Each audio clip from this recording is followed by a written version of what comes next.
15 racing and testing and qualifying days have all taken place around the circuit. Your lap distance at full throttle for 78% of the lap. And there 2014, what an epic duel in the desert that was. Nico Rosberg ahead of Lewis. C4 is the soft, the C3 is the medium, and the C2 is the hard, but the construction is different. But who is going to get out in front after 57 laps on Sunday? Karun points me because I was getting used to 90 minutes with you, Paul, but now it's just an hour that we have here in the car. Thick and fresh. And it just gives the car the most amount of downforce, the engine obviously a brake. Generally what you would want to be doing, I would say, is carrying a bit of oversteer through session one, so a bit uncomfortable, because that what generally happens is when the temperature gets cooler you get more stability in the rear, and what you get is a rotation in the car you want. You don't want to be in the paddock. Well, you can see the flag on top of the tower there. Yeah. And that, to be honest, if you're gonna, Karun said to me about 10 minutes ago, I really am going to get onto the track, but it is Raikkonen that will lead them away. With the shorter session, look, queuing up at the end of the pit lane, get out there. Both Mercedes have left the garage already. They want to maximise track time, and this is, you know, fans are not going to be denied extra track time because they're going to squeeze it all into the 1 hour. Crofty, you and I were here. I really enjoyed it. I thought 3 days of testing was just right. It was perfect. You know, you need to have the freedom. If you do have reliability issues, you've got the time to fix it ahead of the racing, because we want to put on the best show.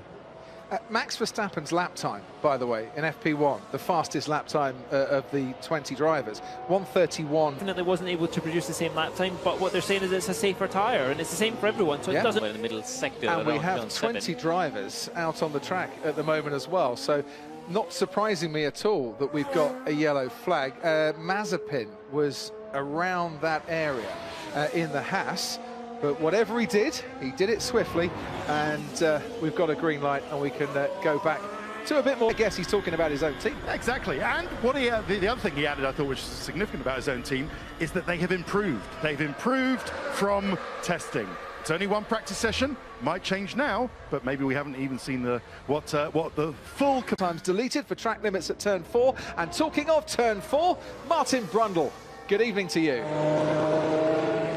Hello, Crofty. Hello, everybody. Yes, I thought I should come up and have a look at what's going on at Turn 4. One of my favourite spots, actually. Loving this new 1 hour session, because I've never seen so many cars on track. Immediately, there's almost a traffic jam climbing the hill there through the session so far to the corner. And there's just George Russell. We've got to be really strict on this. Otherwise, where will it end up? Why not turn right? Words were had in between the sessions. It's not a difficult place to manage your track limits. Having raced here last November in WEC, which is the FIE as well, and it was quite clear you had to stay within the limits, and you can see it quite easily. It was just last year, the drivers all... Here he comes, car number 77, through the first sector, fastest of anyone. Yeah, he's got Hamilton behind him. I think Lewis got out of the way there, so... oh no, sorry, that was Stroll in the Aston Martin. That's all right, there'll be more of that, don't you worry. Anyway, time deleted as a result. And there's his teammate Pierre Gasly. And fourth fastest for Pierre Gasly in an AlphaTauri car, Paul, that really impressed me at the test. Just standing trackside, it just looked like a really nice car to drive. And I'm no expert, I'm sure you'd love to be in it. Raikkonen's obviously limping around. He doesn't want to pick up any more damage.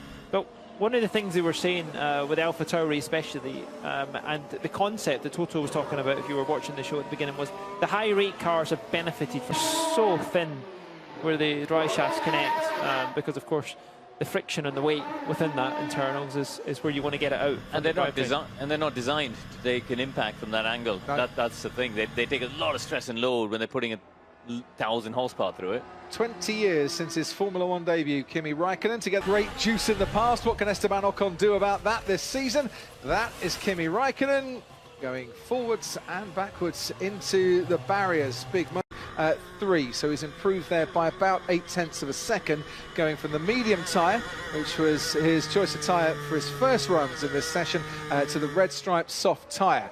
With, of course, half an hour gone of these practice sessions, we're seeing some new run plans, some new strategies on how to attack the session. Take us through the parts that you have improved, you feel, and what might need some work still to learn about how your car is behaving on the track. Well, between FP1 and FP2, we did some work to get rid of some understeer. Absolutely, that's one of the reasons he's in the car. And, you know, he's a gentleman, so although he's critical, he does it in a nice way, and we learn more running. And just finally, Otmar, Honey Rider. Do we like Honey Rider as a name for the Aston Martin car? Are you in agreement with that one? Well, let me think about that one. It's got to be better than Judi Dench, surely, if you're going to name a Formula One car. Yeah, I haven't thought of that yet, but I'll give it some thought. If you're going to name it after...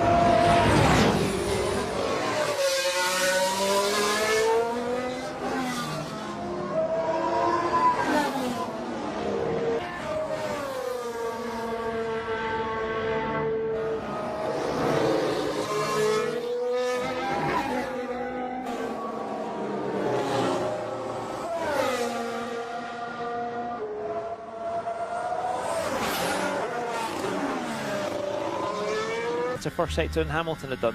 Yeah, but not improving to go best overall during that first sector. So both Mercedes outside the purple zone, as it were.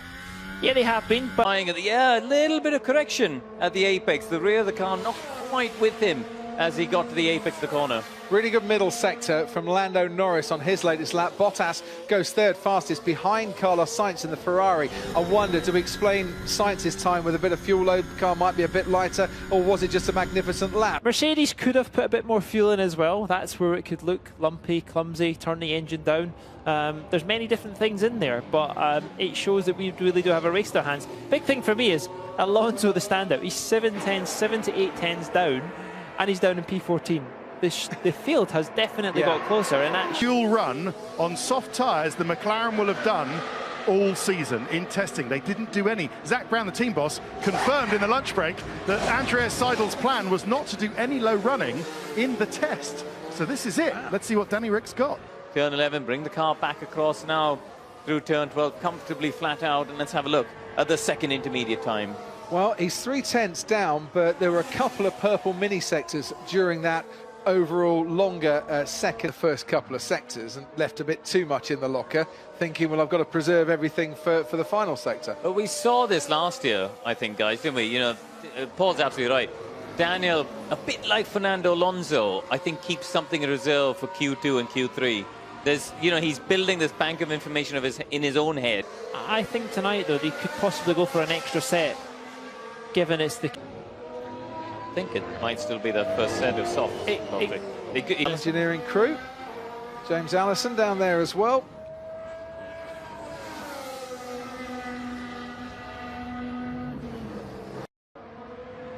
Lance Stroll out on track car number 18, and the maximum they reckon was about 15 laps that they could get in. As well, they don't get the confidence to go, well, we know that one does that, we know that one does that, and of course if the weather's mixed up again, that throws it way out the window. There's the Aston Martin. To improve, to stop the rear from coming round on corner exit will allow me to go much faster. It seems like his teammate Yuki Tsunoda is having a bit of an easier time of it. Just a quick one on George Russell as well, going very well, just behind Fernando Alonso at the moment. Now everybody has run the soft tyres. So ahead of Raikkonen, ahead of Mick Schumacher and his teammate. Los Capitals roping in the people that he's recently worked with. Absolutely, no surprises there. Right, time to get Martin Brundle back with us again. He's trackside and has wandered down to turn 8. Martin.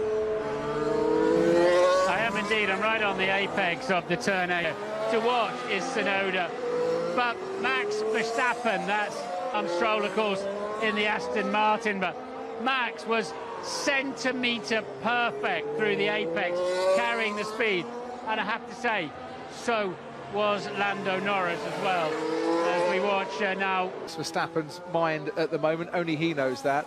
But in every interaction I've had with him, in testing and here in Bahrain for the race, the word I'd use is chilled. He just looks so relaxed. Martin says he looks at one with the car. Got a chance of winning Grand Prix right from the start. And if he can rattle Mercedes quickly, we're all going to get what we've been hoping for, is that's Max Verstappen versus Lewis Hamilton, elbows out, and Lewis has already given us a bit of an impression. That's the guy he fears most in this F1 paddock if he goes wheel to wheel with. But he said that, not this season, but of that. But he is just something, you know, and I really hope we get to see him getting a championship when we see Lewis at his best as well. Yeah. That's more important as well. I couldn't agree more.